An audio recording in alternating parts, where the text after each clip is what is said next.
What's up, people?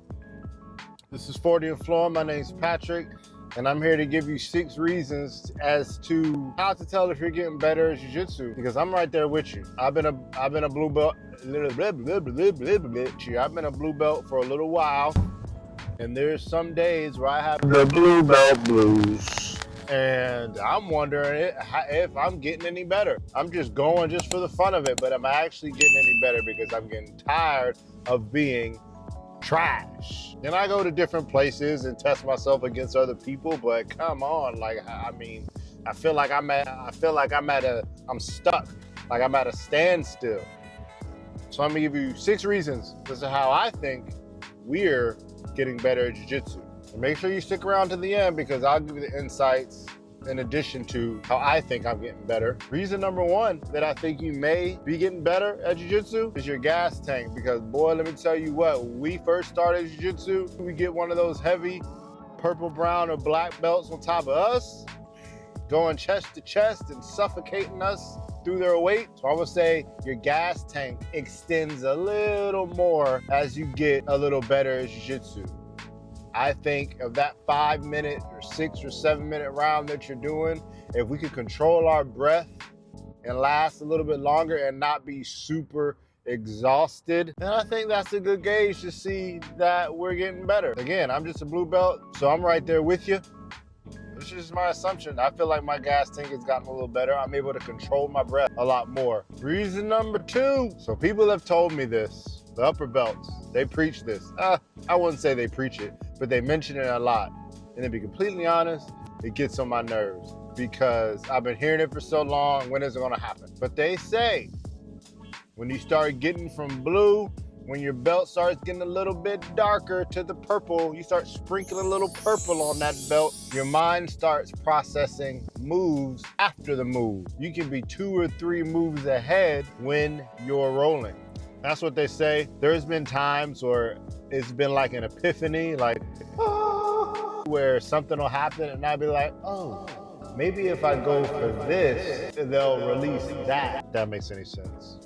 Or I need to get my leg over this arm for the triangle, so I'm gonna go ahead and mess with his little leg over here. Maybe he or she will pay attention to that, and bam!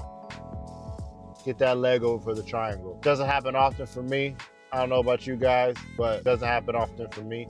But from what they say, when you start processing moves after the move, that's the other move, your belt's getting a little darker, or you're getting better at jiu-jitsu. Upper belts in the comments, let me know if that's the truth, because I tell you what, I ain't got it. Reason number 3 is when you're rolling, your defense is probably pretty good because you be getting smashed for a little while now. So when you get that frustrated upper belt that uses a little bit of strength more than he or she does normally, that should be a little light bulb. Be like, oh, it's getting a little harder for James to tap me today. My defense is getting a little nice. I'm getting a little nice with the defense. So if your opponent starts pulling out the tricks, he has to pull the rabbit out of his hat to try and get the sub on you, he or she still may get it, and that's 100% okay. But something's changed.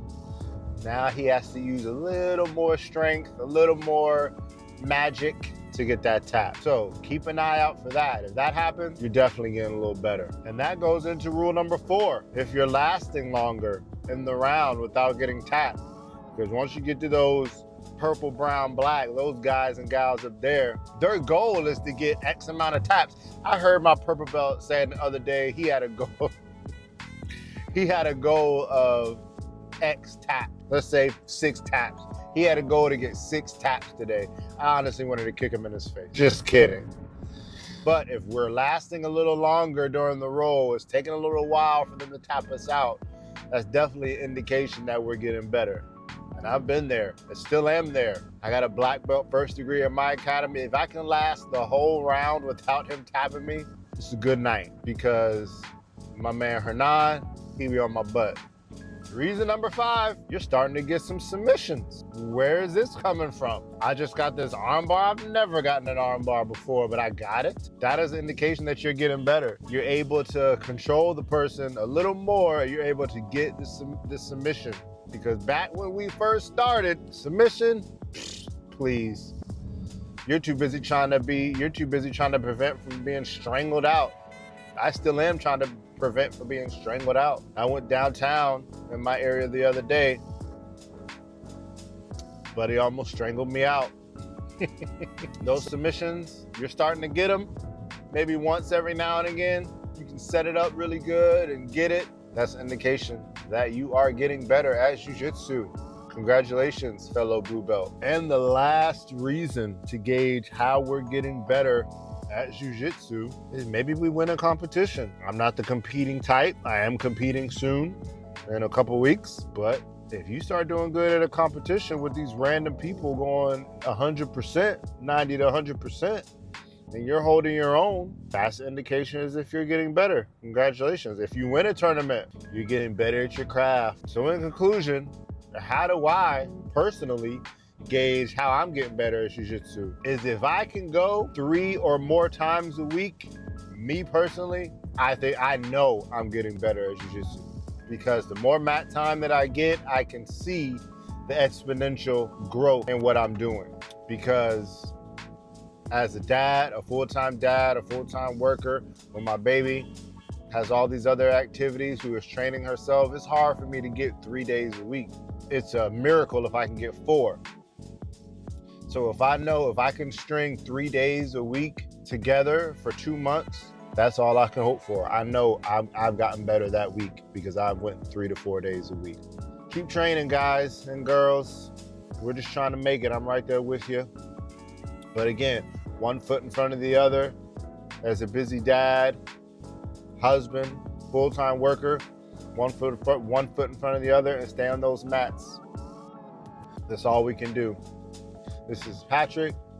This is 40 and Flowing. Follow me on my journey. And I'll see you next time. Peace.